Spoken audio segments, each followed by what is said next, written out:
Dans la série Un joaillier, un bijou acier, je demande le bracelet Love de chez Cartier. On part là sur un bijou assez iconique de la maison de Cartier. Alors du coup, il faut savoir que la maison Cartier a une très très longue histoire.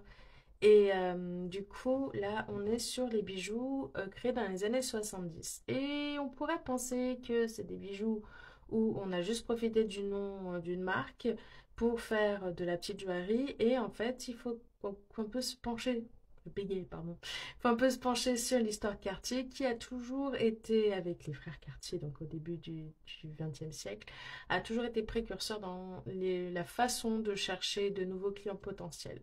Et finalement, ce bracelet Love, il s'inscrit tout à fait dans l'esprit de la maison Cartier sans les quartiers parce que du coup on est sur le quartier New York donc en 1970 la boutique a été vendue par l'un des derniers héritiers de la maison Cartier et on n'a plus la même hégémonie entre le quartier Paris, quartier Londres et quartier New York et on est donc dans un bijou un petit peu qui s'adresse quand même à des personnes de la classe moyenne qui ont les moyens. Alors, vous allez me dire oui et non, mais bon, on n'est pas là pour parler d'argent, on est là pour parler de bijoux.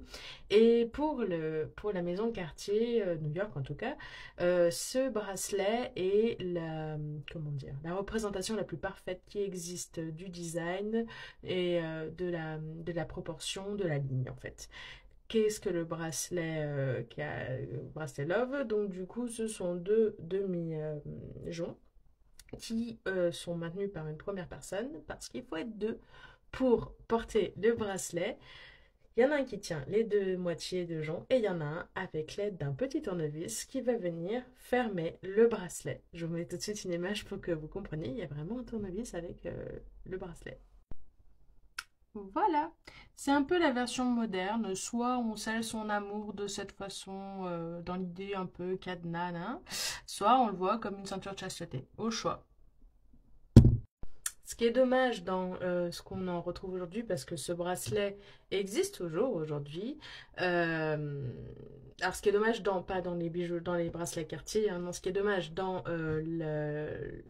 l'hommage, pour être poli, parce que voilà, on va pas dire imitation, mais quand on les retrouve dans les bijoux en acier, c'est que du coup, pour être fermé, ça va être toujours de demi-jonc, mais ils vont être tenus par une charnière, un ressort, et ils vont venir se clipser ou venir se tenir, enfin, être tenus par un aimant. Il n'y a plus le côté, il y a besoin de deux personnes pour le porter. C'est un peu dommage. Mais donc, du coup, ce bijou existe toujours chez Cartier. Et attention, Cartier, il n'aime pas la copie en général. Et mais bon, on fera quand même la différence avec de l'acier. Pour la version Cartier, les premiers modèles sont full or, donc jaune, rose ou gris.